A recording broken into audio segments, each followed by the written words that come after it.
Hi guys, welcome to my channel. I'm Dana and this is Delighted to DIY. If you like thrift flips and budget home decor DIYs, why don't you consider hitting that red subscribe button. Starting with a 14-inch wreath form from Dollar Tree, I thought I was going to cut the bars so that I could slip my tube of fabric onto the wreath form, but that proved harder than I thought. So after trying to cut it and being unsuccessful, I decided, okay, I'm going to have to cut my fabric. So with this neck gator face mask type thing that was a awesome buffalo check fabric that I got at Dollar Tree, I began by cutting down the seams of the fabric. Once I had my two pieces of fabric cut, I then began wrapping them around the wreath form. I laid the wreath form on top of the fabric, on top of the wrong side of the fabric, and then folded down about 1/4 to 1/2 an inch on either side of the fabric, and then laid a line of hot glue and then glued the two together. I repeated this for the first strip and then did the same process for the second strip, only adding a little bit of glue along the ends so that they were connected, so the two pieces of fabric were connected. After I was done gluing the fabric around the wreath form, I then just kind of evened it out on half of the wreath form and kind of ruched it and smushed it and did what I had to do to make it look nice for half the wreath form. Then with some ribbon that I had in my stash, any ribbon will work here. I just wanted to use up some ribbon that I had that I wasn't really planning on using. Anyways, I took this ribbon that I got from Dollarama and began by hot gluing it to itself around the innermost rung of the wreath form. Then I wrapped the ribbon around the remaining part of the wreath frame that was not covered with the fabric, so the opposite half of the wreath form. When I got to the end, I cut off the excess ribbon with my scissors, then again wrapped the end of the ribbon around the innermost rung of the wreath form and glued the ribbon to itself, and then just kind of tucked it under the last round to make it kind of look nice. Off camera, I used some spackling and filled the holes of this wooden sign that I got at Dollar Tree. Then once it was dry, I lightly sanded it, and now I am staining it with my Min Wax water-based stain in American Walnut. I stained the front and back with 1 coat each. While the stain dried, I then went and started to take apart these black roses that I got from Dollar Tree in their Halloween section.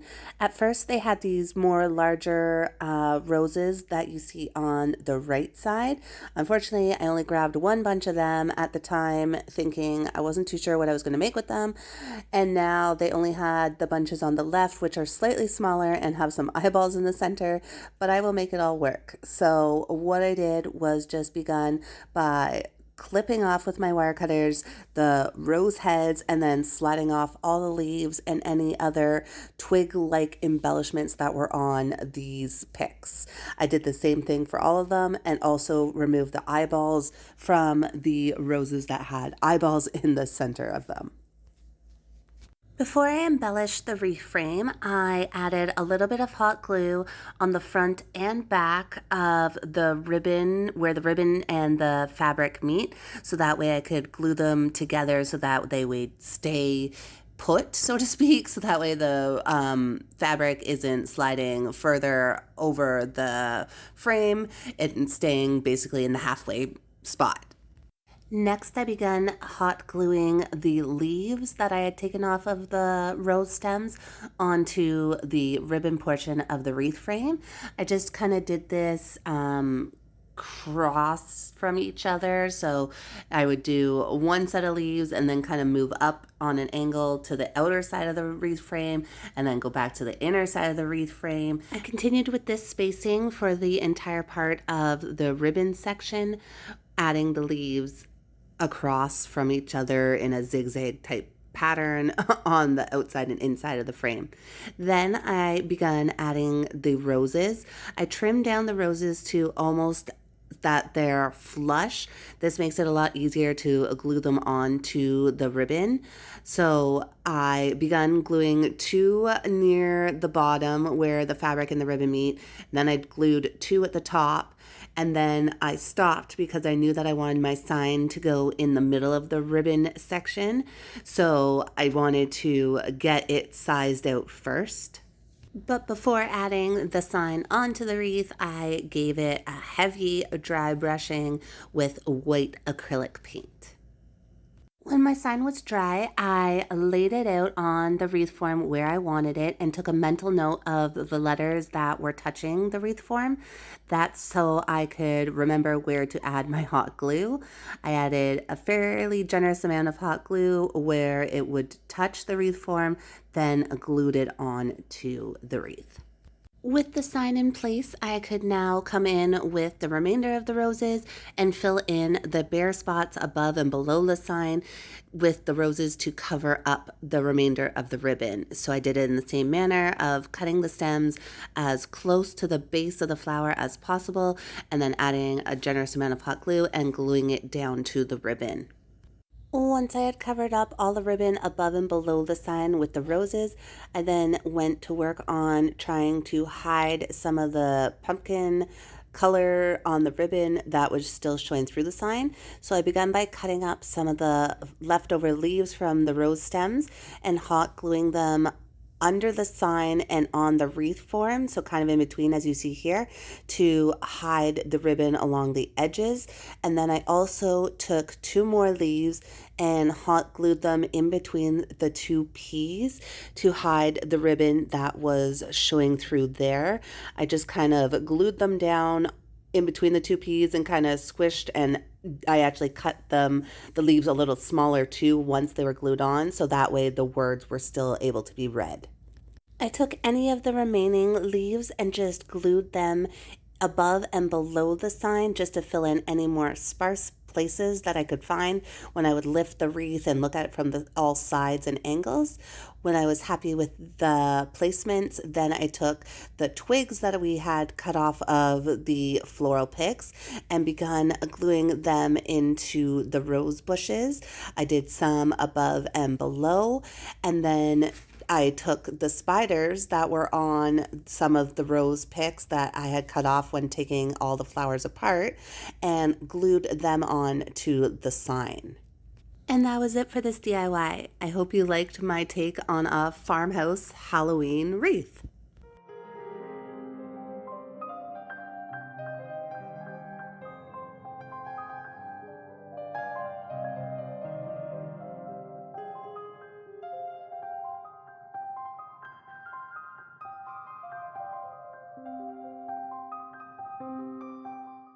For this next DIY, I started with one of these frames from Dollar Tree. I just removed the back and then pulled off the foam roses from the front.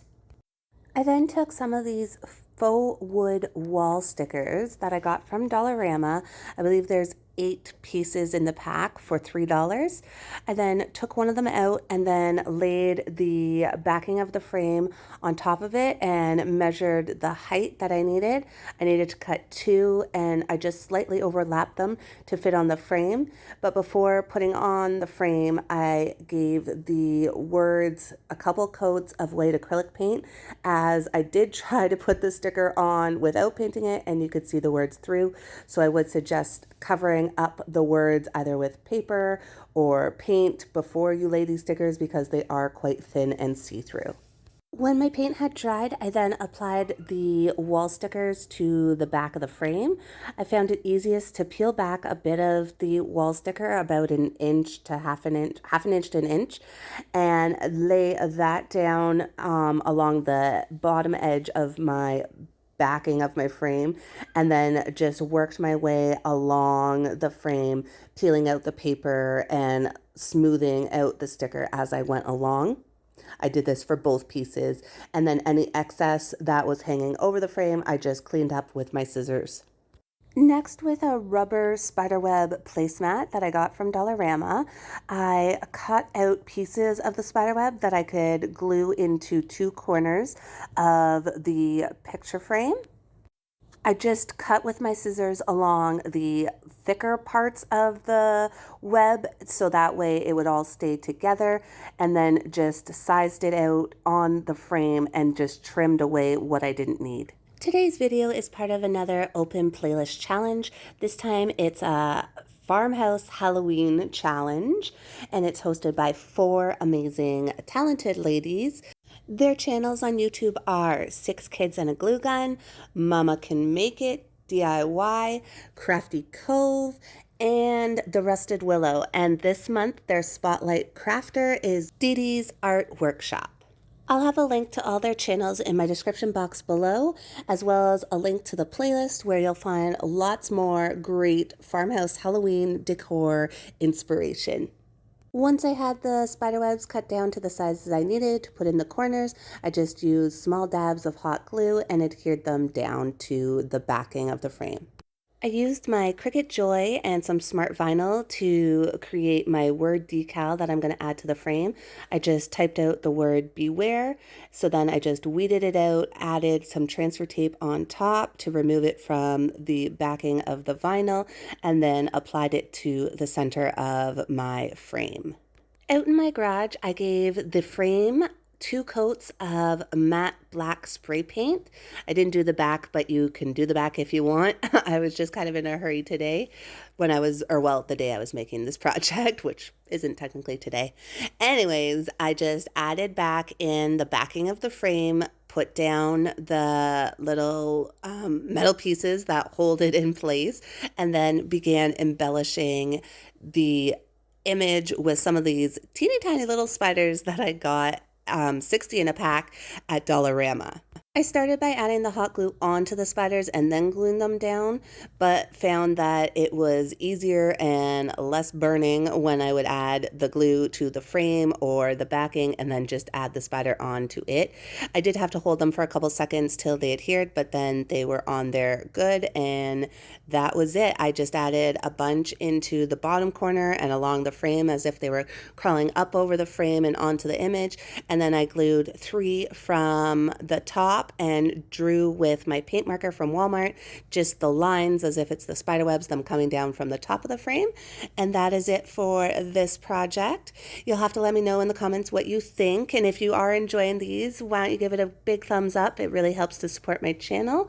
I also just want to thank everybody who's joining me today and watching this. Welcome to all my new subscribers, and thank you to all my returning ones. You all mean so much to me. This last DIY is a quick and cutie one. I started with 3 of these wooden pumpkin boxes from Dollar Tree and gave them 2 good coats all over the outsides with white acrylic paint. Using my free resources of my backyard in nature, I went out and grabbed a twig for the stems that we're going to add to the top of the boxes. I just used my miter shears that you can get on Amazon and just cut them down to size and hot glued them into place on top of the center of each of the boxes. Off camera, I used some of this buffalo check, white and black buffalo check ribbon that I got from Walmart. I wanted to actually use my Dollar Tree ribbon that is identical to this because it's a little bit thinner in width, which would have been a little bit better, but I couldn't find it at the time, so I had to use what I could find. So I made 3 simple bows and dovetailed the ends, and then used my hot glue to glue them onto the center of the bottom of the stems. Next, with one of these signs from Dollar Tree, I liked it because it had the white and black buffalo check around the edges. So I just left it as is and popped out the hanging part.